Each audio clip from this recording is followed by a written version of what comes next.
Dr. J. Robert Oppenheimer, tribute on 50th anniversary of death. Dr. J. Robert Oppenheimer passed away 50 years ago today, on February the 18th, 1967. Without him, mankind's suffering in World War II would have been painfully deeper.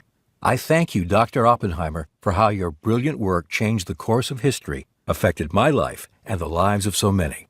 For those who don't know about Dr. Oppenheimer, he was just an ordinary civilian college professor at the University of California at Berkeley in the 1930s. He taught nuclear physics. He had picked up his talent as a student in Europe in the 1920s when he discovered a great love for the emerging field of theoretical quantum physics, which he understood at a profound level and in which he reveled. He studied under the best and was able to hold his own with the greatest scientific minds of the time. He was a genius. Not only was his talent in math and science, it was also in the humanities. He was fond of French and Indian literature and spoke 7 languages. He even picked up Dutch in 3 weeks to give a lecture in Holland. At times he could be intellectually arrogant or impatient with others, but that was because his thinking was so far ahead. And he did temper that side of him. His students loved him, especially those for whom he was their graduate advisor. When war came to America, Dr. Oppenheimer was asked by his country to build an atomic bomb. The Nazis were working on it, and it would have been unthinkable had they got the bomb and no one else did. Dr. Oppenheimer was called upon to essentially help defend the free world. He was thought to be the one and only man in America at the time who could have built the bomb in the short time he did. He answered his country's call magnificently, left his teaching job, stepped up to the plate, and unselfishly gave it all he had. His talent was not only in understanding nuclear physics, it was also in recognizing and encouraging the creative talent of the scientists around him on whose contributions he depended. With his flair and organization, he pulled together the many different moving parts of this overwhelmingly and stupendously complicated project.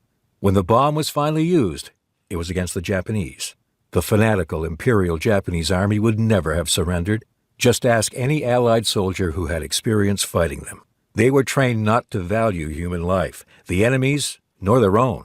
They would have fought to the death and thrown their own civilian population against any invading army.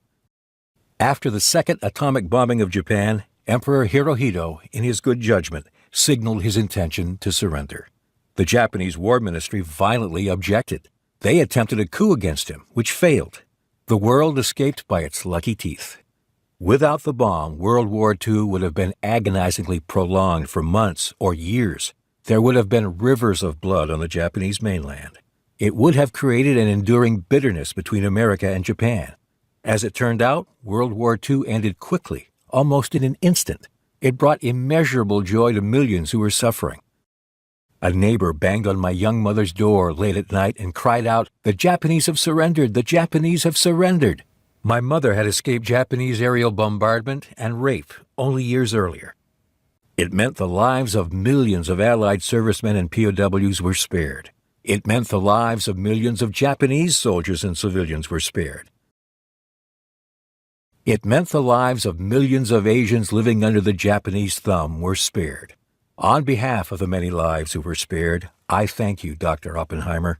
On behalf of my dad, who didn't have to go into combat and who was able to return to civilian life, marry my mother, and have me, I thank you. Your life was not easy after the war.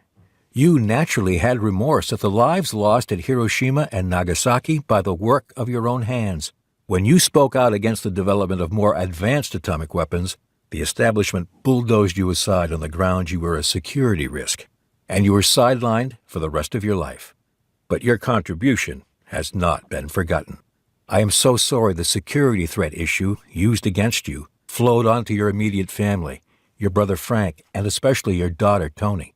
Today, on the 50th anniversary of your passing, I cherish what you did and remember with awe your towering genius.